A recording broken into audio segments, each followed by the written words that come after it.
All right. It says we're live. Let's see what happens here. All right. Bear with us, guys. If I don't think anybody's in there yet, but if you are,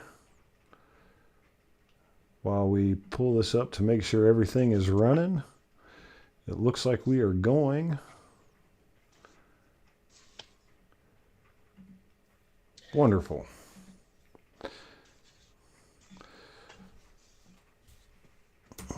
We'll go ahead and get this running. You got Ink in the red and Atheus in the black.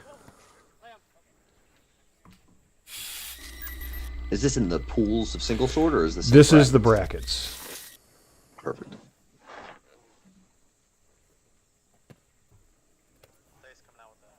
Althea's coming out with a high guard, high stance too.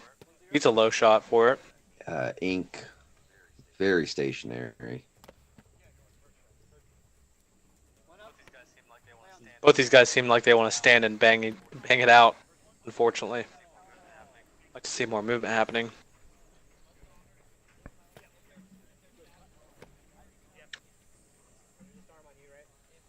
Oh, Ink gets that in, I believe, before the shot coming back. Yeah, it looked like it. It looked like Althea's tried to block that shot, but wasn't gonna happen.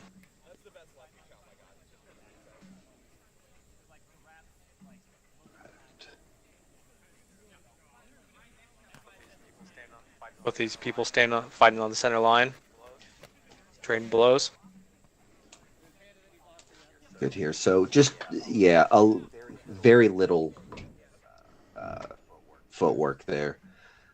So both of them pretty solid sword work, but I would really like to see a lot more movement. It's so difficult to control how the engagement's going to go if you're willing to just stand in range. Stand in range and stand in front of your opponent.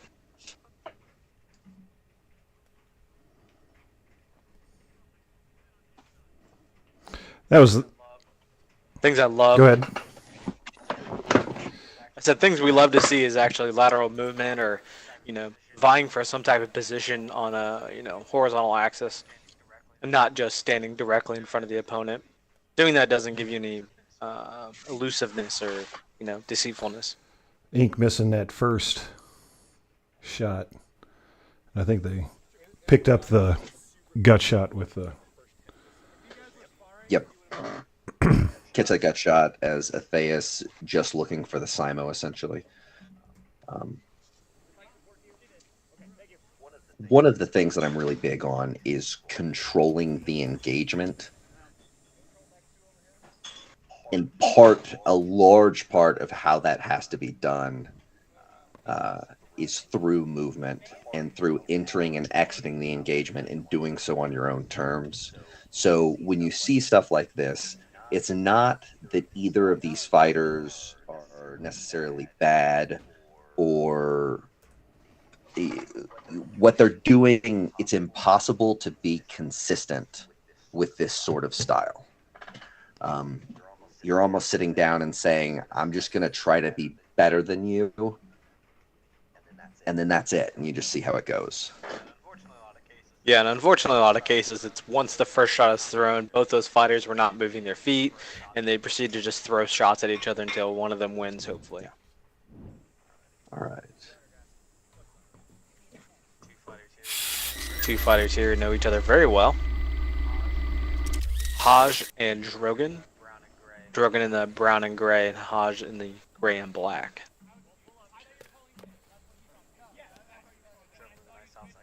Rogan with a nice outside combo there. Takes his opponent, trades arms with him, unfortunately. Yeah, Hajj with a nice block and counter, drops his hands a little bit lower than he needs to.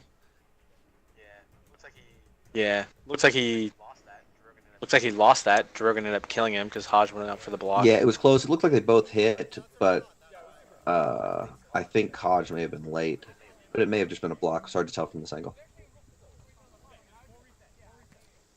We'll be able to get a replay up here directly. Again, Hajj, sort of like what we were saying the last time, way too stationary.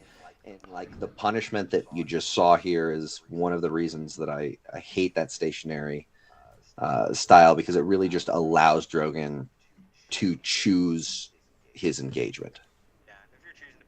Yeah, and if you're choosing to be stationary, you're going to be really, really solid in how you're blocking. Yeah. I like how Drogon uses nice outside positioning and then uses a lunge to get into range. Yeah. But this right here, almost perfect. The problem is he extends that arm for the shot rather than keeping his hand in a good position outside. You'd really like to see that hand positioning stay in the block lane rather than extend forward like that. Because of what you just saw, lefties are often going to follow up that outside shot with another outside, and you can take a good situation and then end up in a trade like this where you're losing your dominant arm for hand block on the other side.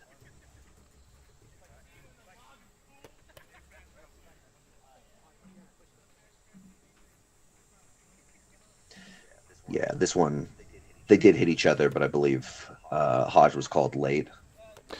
Yeah, I think there was a conversation about that specifically. Yeah, so it's actually interesting. I'm not sure Hajj was late, but I think that he would have been late had he have been able to throw the shot that he was trying to throw. I think he got caught early on a wrap, and because of it, it's questionable whether or not the wrist broke.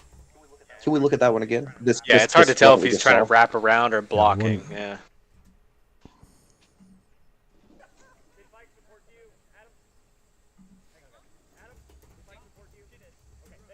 Yeah, first stab goes through. Drogon catches the block.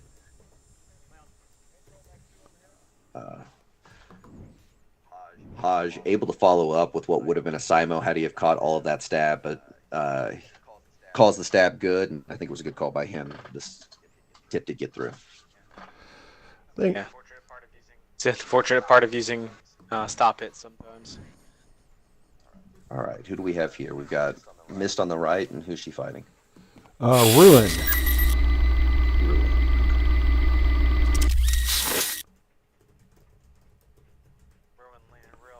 Rowan leaning real kind of heavy on that front leg. Big heavy slash. Mist is as well, but countered. Mist with a much better knee bend. Ruin very straight legged on that front, and you can see he wants to reach. That back leg's coming off the ground already. Nice combination by Mist there. Ruin is a newer fighter, by the way. This might be their first couple of tournaments. Okay. Well, good for him for getting out of the pools then. He's got a little bit better knee bend there. You can see he's overextending a little with the shot and struggling with hand positioning, but really not bad. Good outside shot. Looked like Mist caught the cross block on her hand. Or maybe it didn't hit at all. We get back into this replay. Still, the biggest thing I think for me is going to be there's a decided lack of footwork, and maybe footwork's not even the correct term. For me, there's a decided lack of range control. So I want to see more edging in and out of combat, a little bit more deciding when and where the fight can happen. It's funny, I feel like sometimes in these single sword bouts is that people tend to be more lazy with their feet in the single sword than they do in other combinations. I don't know why, but sometimes it seems that way. I don't know that I agree with you. I think it's probably more noticeable because, a shield can cover so many mistakes. It's true. It's true. And you can get away with being more cocky with your feet. So this is the first round of the tournament. But I think that Ink was fighting out of, or there was a, I forget what they call it, but a match to get into the brackets. So we're going to see Ink on the left in this twice. So they're coming in the first round now, fighting Spicy again. Okay. No, Solve, you didn't miss your fights.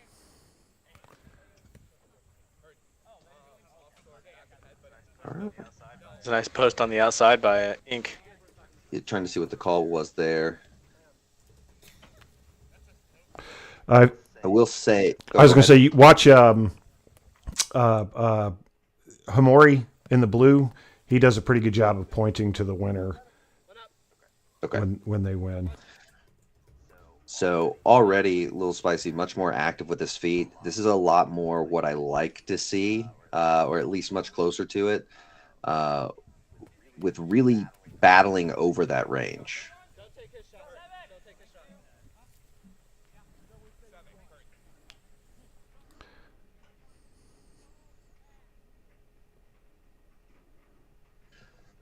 So I feel a little spicy, way too dependent on that high cross, or way more dedicated to that high cross and getting punished a lot.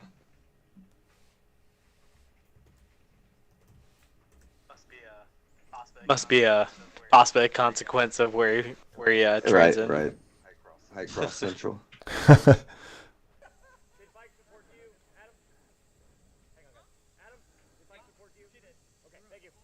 Yeah, so he gets hit in the head. Oh, I see. Spicy trying to push through there, but it looks like he catches his opponent in the head. Yeah. He drew his hand back quite a bit, probably giving his opponent a little bit of a tell when he was attacking. Yeah, I think Spicy thought he got the hit and stopped. Good block discipline Yeah. by Spicy there. Yeah, it was very nice. Again, you see that sort of hand extension that I prefer not to see, but I think Ink was already armed at this point, so it's a little bit less dangerous. But you did see Ink get that follow-up shot, so the reason I like to keep that hand a little bit more in block space when throwing my return. Yeah, and for people competing in tournaments, I mean, it's the objective is not necessarily to make sure your opponent's shot is late. It's just to deny that they ever touched you in general. So having good discipline with that can go a long way. You know, not everyone knows the rules super well. Maybe they won't call their shot late or what have you. Really nice entrance on that attack, and clean exit. New Hampshire in the house. Welcome, welcome. Again, if you guys have any questions, don't hesitate to ask. Talon on the right here, Blade on the left. It's a good thing to keep in mind here. Blade has not fought since pre-COVID, so he is absolutely knocking some ring rust off. Oh, good. I got both these guys use explosive level Yeah, changes. good call by Talon there.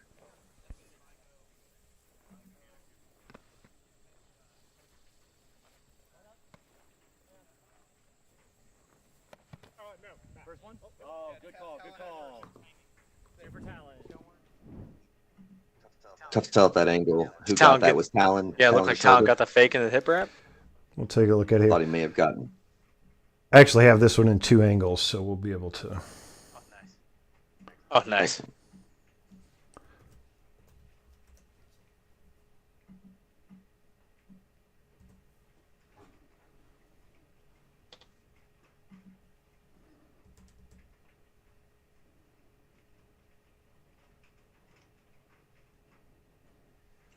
It's a good job pulling range directly after that. That's a little bit of a high risk shot. They had already lost the leg there, so lost an arm each Yes. on that particular. Yeah, that body drop is pretty risky because there's so much shoulder exposure there. Or back and shoulder exposure. Oh, catches right under that pommel. That was a very nicely thrown shot.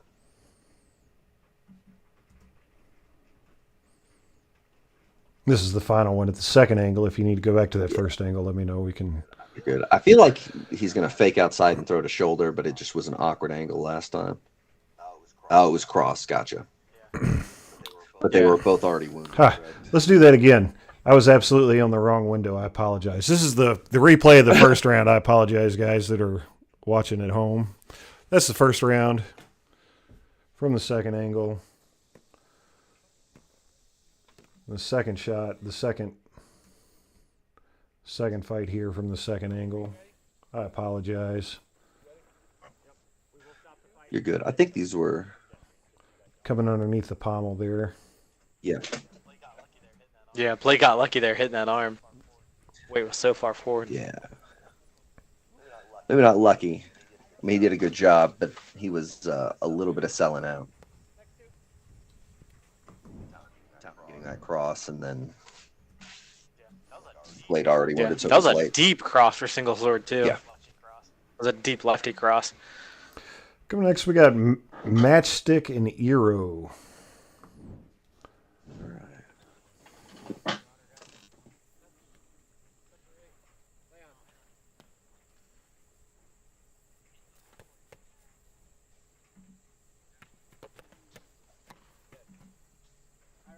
Very nice. Interesting hand switch to start there.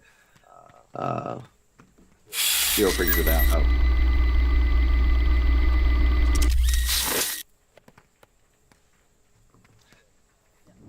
Oh. Hero very confident with his blocks. I really like to see that. And playing well off of them.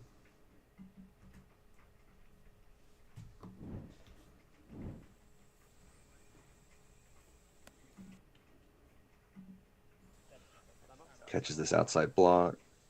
Ooh. Return. Matchstick being primarily a dag fighter, didn't pick up to the magic switch very quickly there, I think. Oh Yeah. yeah, that's unfortunate. I rode there using really good defensive footwork. Yeah, I do think Matchstick got a little unlucky. He had the opening for that back body on Iroh, but I think he threw a little too deep and hit arm. I don't think Iroh really ensured that block happened. Fikes on the left, Duo on the right.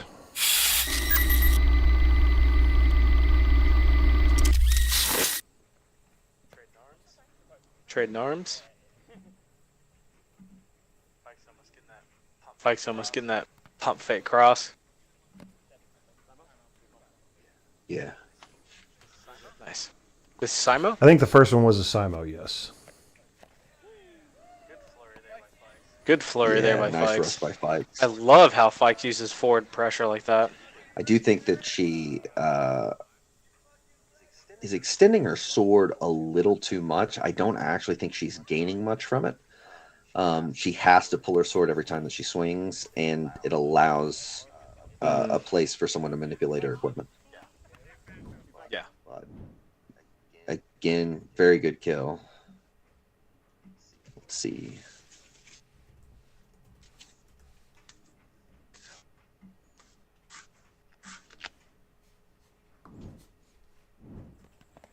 All right. There we go. Second angle on this one. I love seeing the use of some of these passing steps to close range. Yeah, I think one of the things you need to realize when you're training this is these passing steps are they're high risk, high reward. Especially if you're a shorter fighter, they're like extremely important to have in your game because they allow you to cover much more range. So it's important to be able to do them. But had Fikes' opponent chosen to attack into her, she would have had almost no choice but to deal with the entirety of the attack. If you can instead get the person to begin to play defensive, it's easy to put them on the back foot with one of those rushes, though, and then the rush becomes extremely effective. Can you? Yeah, and what I love, the defensive component of this is also her offense, in that she's attacking with a passing step to cover her as she closes distance. Yep. I think Duo takes this particular one here. Yeah. Classic money shot. Mm-hmm. If you see passing steps again, if you don't mind, explain what that is next time you see. So what Fikes did right there is sort of your standard step in the standard advance. If your right foot forward, your sword foot forward, a standard advance, your sword foot steps forward, then your left foot comes back into the stance. A passing step is when your sword foot forward and your left foot comes all the way through as though you were switching to being sword foot back. Oh, like this. Okay. There, Gotcha. that's a passing step. That's a passing step. Sometimes colloquially called a full step or whatever you want to call it, but passing step seems to be the most generally used term for that. Thank you.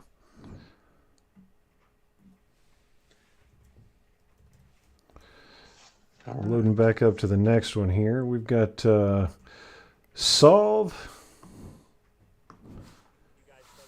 and Civic. Civic on the left, Solve on the right.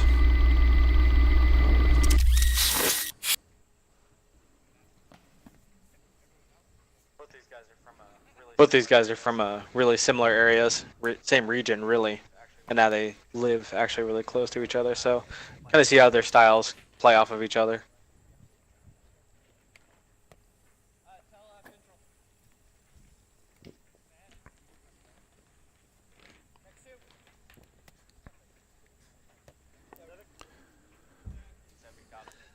Civic got him. Got Solve when he's playing at range. Yeah, Solve playing a little bit of a bait. Not sure it was smart. Definitely didn't pay out there. But switching to sword foot back and putting his sword out of range was really banking on the fact that he could defend himself through his feet alone, and he gets punished for it. An unfortunate angle on that particular one is they're lined up directly. Yep. What a great exchange. That was a very nice exchange.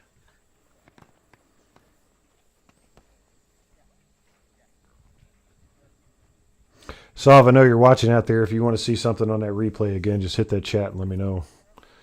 We'll be happy to set that back up for you. Solve squaring his hips and his shoulders a little bit here. Yeah.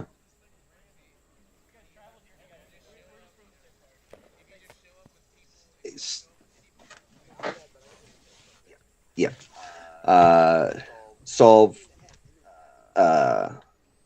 By squaring that torso, you really make your cross torso available for the attack.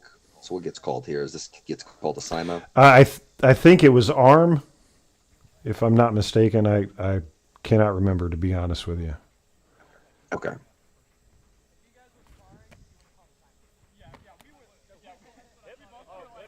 Very nice. Nice hip shot. Solve takes it. Solve did a good job at directly defending himself with his sword and then backing up with his feet. I'd like to see him throwing more shots to defend himself before his opponent swung 3 times. Gotta mix it up a bit so they don't. I'll be honest. Get too much pressure. I'll be honest. The biggest thing that I see in this is Solve has a tendency to try to get cocky with his posture, and he gets punished for it both times that he does it. One of them almost ends up being the fight, but doesn't, and he loses a round for it. He loses the first round for it. 1 second, some technical difficulties here in the background while I get this match back up to itself.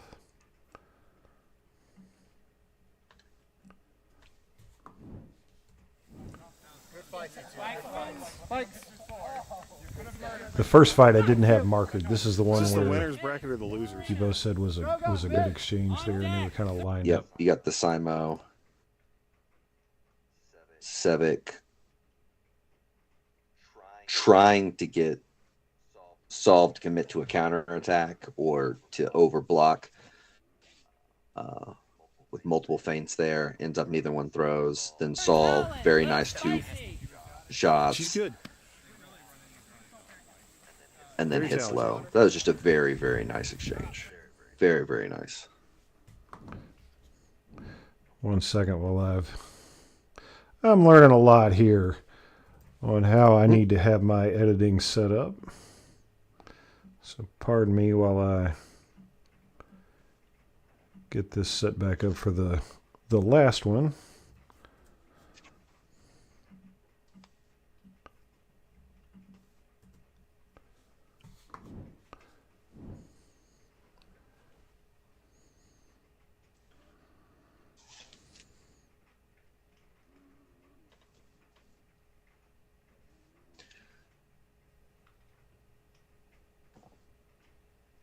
man, you see both these guys just both want to go in so hard and not being confident pulling the trigger.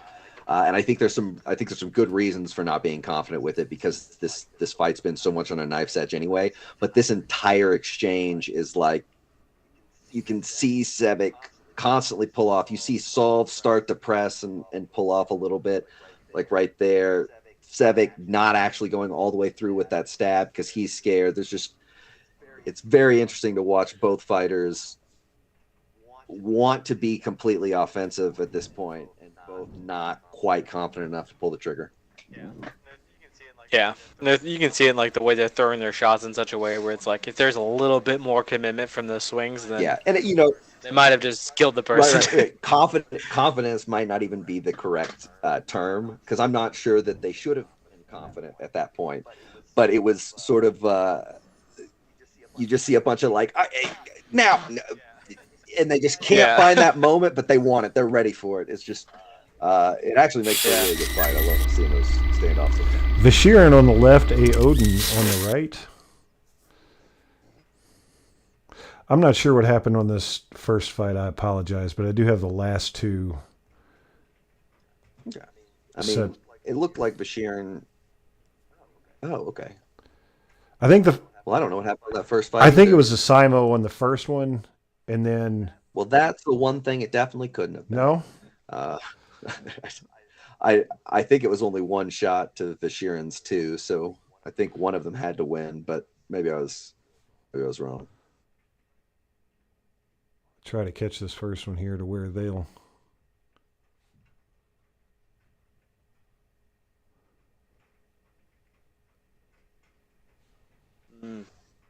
Yeah, I think they both catch hip right here, right? Yeah, I guess that's possible. Looks like it hits Sheeran's arm on their inside swing. Yeah, it does look like he pulls his hip. Fighters. So it's hard. It actually does look like Sheeran pulls his hip just enough. He might get that right arm on it, but it's close. You can't see it from this angle for sure. But it's very nice, regardless. All right, get this set up to the replay on the last two. All right.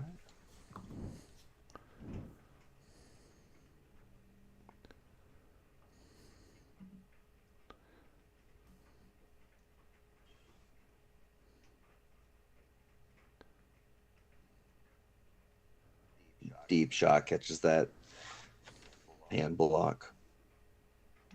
Just kind of good old lefty dive. Like just kind of classic lefty fighting right there. As a righty, it's one of those things that you just got to be ready for that. Does that throw up to the underside of the arm or catches it? Okay. So they trade arms. I think he ends up saying he got hit to the chest. Yeah, I think it may have just grazed his chest just enough to call it. Because initially he calls arm, but then indicates chest. What a great call. Yep, it is a very good call. It does look like it stops past his arm somewhere, so yep.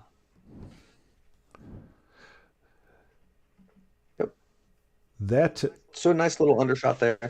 If I was being picky, I would say Sheeran's shots are a little on the suicidal side. And when I say that, I generally mean that they're a little bit all or nothing. So if they hit, you may win. If they don't, you're in a very bad position to not lose, right? And my problem with those in a tournament is generally consistency. That, like, if you've got a shot that you win with 75% of the time, you're describing to me a shot that you lose with 25% of the time, and I don't like that number for a tournament, right?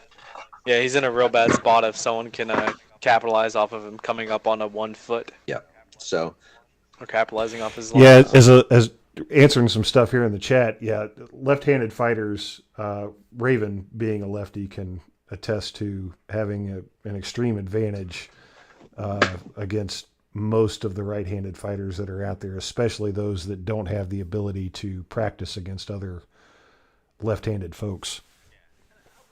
Yeah, and I will say is like for left-handed fighting is like there is some inherent advantage there, but some of the disadvantage comes in that like because your opponent doesn't know how to fight against lefties for the most part, that their behavior becomes a little bit more chaotic than normal. So sometimes there's a little hard to predict what they're gonna do, but But yeah, it is pretty typically an advantage. yeah, I think the advantage largely goes away at the highest end, but especially Yeah. mid range. Um, Man, fighting a lefty is a completely different game than fighting a righty. And like I was lucky enough to grow up with some really good lefties, so like I played that game from the beginning, and I'm very comfortable with it. But if you don't have good lefties around you and you don't know that game, you're probably going to get your ass whooped by a good lefty because it is a different game, right? Like there is a specific way to fight uh, lefty versus righty that doesn't come into play right on right. That's all we got. That's the first round. Next week we will have a longer Okay. broadcast. Thank you guys so much for tuning in. Stickdork.com Studios has sponsored this particular broadcast. If you're looking for garb, you need some foam tubes, whatever, let us know. Brett, you have some social media website out there you'd like to plug? You guys should check out my TikTok, Warlord Brett. That's probably it. Optimum Arms is pretty cool, but I got most of my stuff down. If you need foam's still up there. I'm getting surgery soon, so we'll see when I get that shit back up. But it'll be hopefully sooner rather than later. Right, Adam? If you're interested in foam coaching or steel coaching or some personal fitness training, I do all that on my Facebook page, Swift Combat and Fitness, or just PM me on Facebook, Adam Awesome. Harrigan. TikTok's Warlord Fitness, is that correct? Oh yeah, Yeah. I got my TikTok. Lord Fitness. Guys, thank you so much for tuning in. We appreciate it. It was a short one this time. We will have the first round of the losers bracket and the first and second, or the second and third round of the winners bracket at least for the next broadcast. We're going to shoot for an hour long. We will try to be here at 10 p.m. Eastern time on time next week. I think we've got most of our kinks worked out. We appreciate you tuning in, and glad you were able to stop in. Y'all have a great night. Bye. All right. Have a good night, guys. Have a Bye. good one.